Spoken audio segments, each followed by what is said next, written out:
Welcome, in front of me is an Honor 8, and today I will show you how to go through the setup process of this device. So when you boot it up for the first time, you'll be presented with this screen right over here, and all you need to do is find your desired language from the list right here. I'll be sticking with English, so I'm going to select next. Then we have the option to insert a SIM card. Now this step is optional and you don't actually have to do it right now.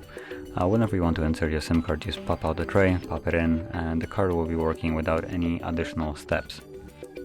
So I'll be skipping this for now. Then we have end user license agreement, and yep, so terms, conditions, obviously you need to agree to those.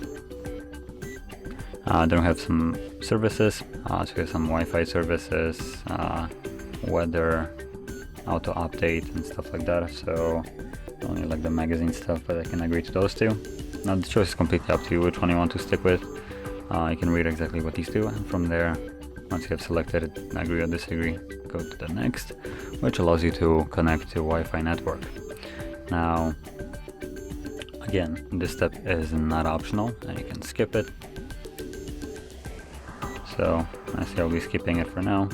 Now this will remove the option to log into Google account throughout the setup. If you choose to connect to Wi-Fi, you will probably get that page.